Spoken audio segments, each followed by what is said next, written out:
ତୁମେ ମାନେ ଜାଣିଛ କି ଯେଉଁଭଳି ଆମର ବୃଦ୍ଧି ପାଇଁ ଆମେ ଖାଦ୍ୟ ଖାଇଥାଉ ଏବଂ ସୁସ୍ଥ ରହିଥାଉ, ସେହିଭଳି ଉଦ୍ଭିଦମାନେ ମଧ୍ୟ ଖାଦ୍ୟ ଆବଶ୍ୟକ କରିଥାନ୍ତି। କିନ୍ତୁ ସେମାନେ ରୁଟି କି ମିଲ୍ ଖାଆନ୍ତି ନାହିଁ, ସେମାନେ କିଛି ଭିନ୍ନ ଖାଇ ମଧ୍ୟ ବଞ୍ଚିଥାନ୍ତି। ଏବେ ଚାଲ ଦେଖିବା ଶକ୍ତ ଭାବରେ ବୃଦ୍ଧି ହେବା ପାଇଁ ସେମାନେ କ'ଣ ଖାଇଥାନ୍ତି। ଏକ ସୁସ୍ଥ ଉଦ୍ଭିଦର ବୃଦ୍ଧି ପାଇଁ ବିଭିନ୍ନ ପୋଷକର ମିଶ୍ରଣ କରିକି ସେମାନେ ଖାଇଥାନ୍ତି। ସେହି ପୋଷକ ସବୁ ବାୟୁ, ଜଳ ଓ ମୃତ୍ତିକାରୁ ମିଳିଥାଏ। କିଛି ବହୁତ ପରିମାଣରେ ଯଦି ଦରକାର ହୁଏ ତାହେଲେ ତାକୁ ଆମେ ସ୍ଥୂଳ ପୋଷକ କହିଥାଉ ଏବଂ କିଛି କମ୍ ପରିମାଣର ଦରକାର ହେଲେ ତାକୁ ଆମେ ସୂକ୍ଷ୍ମ ପୋଷକ ବୋଲି କହିଥାଉ। କିନ୍ତୁ ବେଳେବେଳେ ଏଗୁଡ଼ିକ ମୃତ୍ତିକାରେ ଦରକାର ପରିମାଣରେ ମିଳନ୍ତି ନାହିଁ। ସେଥିପାଇଁ ଉଦ୍ଭିଦର ବୃଦ୍ଧି କ'ଣ ହେଇଯାଏ ନା କମିଯାଏ ଏବଂ ଉଦ୍ଭିଦ ସବୁ ଦୁର୍ବଳ ହେଇଯାଆନ୍ତି, ରୋଗୀଣା ହେଇଯାଆନ୍ତି। ଯେପରିକି ଆମେ ଯେତେବେଳେ ଆମକୁ ସ୍ୱାସ୍ଥ୍ୟକର ଖାଦ୍ୟ ନ ମିଳେ ଆମେ କ'ଣ ହେଇଯାଏ ନା ରୋଗୀଣା ହେଇଯାଏ। ତେଣୁ ଉଦ୍ଭିଦକୁ ସାର ଆଉ ଖତ ନିହାତି ଆବଶ୍ୟକ। ଏହି ରାସାୟନିକ ସାର ବିଭିନ୍ନ ପ୍ରକାର ରାସାୟନିକ ପଦାର୍ଥରୁ ତିଆରି ହୋଇଥାଏ ଏବଂ ଏହା କାରଖାନାରେ ତିଆରି ହୋଇଥାଏ।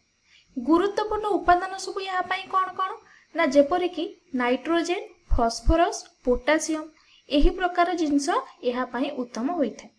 ତାହେଲେ ଦୁଇ ପ୍ରକାର ରାସାୟନିକ ସାର ଥାଏ।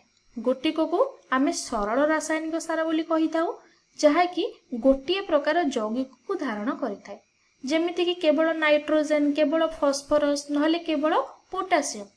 ଏବଂ ଆଉ ଗୋଟେ ପ୍ରକାର ସାର ଅଛି ଯାହାକୁ ଯୌଗିକ ସାର କହିଥାଉ, ଯିଏକି ଦୁଇ କିମ୍ବା ତାଠାରୁ ଅଧିକ ପୋଷକ ଧାରଣ କରିଥାଏ। ତାହେଲେ ତାର ଉଦାହରଣ କ'ଣ ନା ୟୁରିଆ। ତାହେଲେ ସବୁଠାରୁ ଗୁରୁତ୍ୱପୂର୍ଣ୍ଣ କଥା ହେଲା ଏହି ସାରକୁ ଠିକ୍ ପରିମାଣରେ ବ୍ୟବହାର କରିବା ଉଚିତ। ଯଦି ଅଧିକ ପରିମାଣରେ ବ୍ୟବହାର କରିବା ତେବେ ଏହା ବର୍ଷା ଜଳରେ ଧୋଇ ହୋଇ ପାଖ ପୋଖରୀ ଓ ନଦୀକୁ ପ୍ରଦୂଷଣ କରିଥାଏ, ଯାହାଦ୍ୱାରା ସେଥିରେ ଥିବା ମାଛମାନଙ୍କର କ୍ଷତି ହୋଇଥାଏ ଏବଂ ମୃତ୍ତିକାକୁ ସମୟକ୍ରମେ ଦୁର୍ବଳ କରିଥାଏ।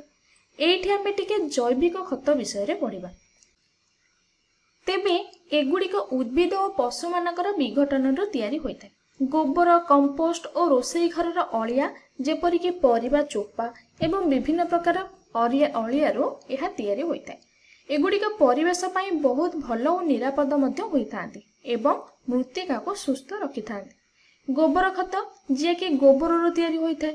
କମ୍ପୋଷ୍ଟ, ଯାହାକି ରୋଷେଇ ଘର ଓ ବଗିଚାର ଅଳିଆରୁ ତିଆରି ହୋଇଥାଏ। ସବୁଜ ଖତ, ଯାହାକି ସବୁଜ ଉଦ୍ଭିଦରୁ ତିଆରି ହୋଇଥାଏ।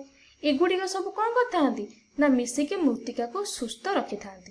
ଏବଂ ଆଉ ଏକ ପ୍ରକାରର ଖତ ଅଛି ଯାହାକୁ ଭର୍ମି କମ୍ପୋଷ୍ଟ ବା ଜିଆ ଖତ ବୋଲି କୁହାଯାଏ, ଯାହାକି ଜିଆମାନଙ୍କ ସାହାଯ୍ୟରେ ତିଆରି ହୋଇଥାଏ। ଏଗୁଡ଼ିକ ସବୁ ମୃତ୍ତିକାକୁ ଉନ୍ନତ କରାଇବାରେ ସାହାଯ୍ୟ କରିଥାନ୍ତି ଏବଂ କୌଣସି ପ୍ରକାର ପ୍ରଦୂଷଣ କରାଇ ନଥାନ୍ତି। ତୁମେମାନେ ଆଉ ଏକ ପ୍ରକାରର ଜୈବିକ ସାର କଥା ଶୁଣିଥିବ, ଯାହାକୁ ଆମେ କ'ଣ କୁହେ ନା ବାୟୋ ଫର୍ଟିଲାଇଜର ବୋଲି କହିଥାଉ। ତାହେଲେ ଏଗୁଡ଼ିକ କେଉଁଠାରୁ ତିଆରି ହୁଅନ୍ତି ନା ଛୋଟ ଛୋଟ ଅଣୁଜୀବ ଯେଉଁମାନେ ଉଦ୍ଭିଦମାନଙ୍କ ପାଇଁ ଅଧିକ ପୋଷକ ସବୁ ତିଆରି କରିଥାନ୍ତି। ତାହେଲେ ଏମାନଙ୍କ ଉଦାହରଣ କ'ଣ ନା ରାଇଜୋବିୟମ୍। ଏଗୁଡ଼ିକ ସବୁ ଉଦ୍ଭିଦର ଚେରରେ ଥାଇକି ଯବକ୍ଷାରଜାନ ବିବନ୍ଧନ କରିଥାନ୍ତି। ଆଉ ଏକ ହେଲା ଆଜୋଟୋବ୍ୟାକ୍ଟର ଏବଂ ସବୁଜ ଶୈବାଳ। ଏହି ସବୁ କ'ଣ କରିଥାନ୍ତି ନା ଯବକ୍ଷାରଜାନ ବିବନ୍ଧନରେ ସାହାଯ୍ୟ କରିଥାନ୍ତି, ଯାହାକି ଉଦ୍ଭିଦକୁ ଦରକାରୀ ଜିନିଷ ଅବଶୋଷଣ କରିବାରେ ସାହାଯ୍ୟ କରିଥାଏ ଏବଂ ସରଳ ମଧ୍ୟ କରିଥାଏ।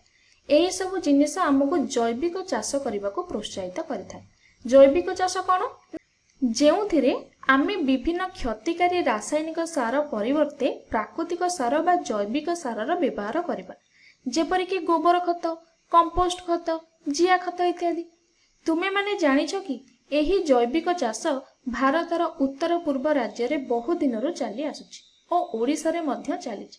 ଓଡ଼ିଶାର ଚାଷୀ ହଳଦୀ, ଅଦା ଆଦିକୁ ବିନା କ୍ଷତିକାରୀ ରାସାୟନିକ ସାର ସାହାଯ୍ୟରେ ବୃଦ୍ଧି କରାଇ ପାରୁଛନ୍ତି। ତେଣୁ ଆମେ ଜୈବିକ ଜିନିଷ ଯେପରିକି ରୋଷେଇ ଘରର ଅଳିଆ, ପରିବା ଚୋପା ଏହିସବୁକୁ ଏଣେତେଣେ ନ ଫିଙ୍ଗି ତାକୁ ସାର ହିସାବରେ ବ୍ୟବହାର କରିବା ଉଚିତ।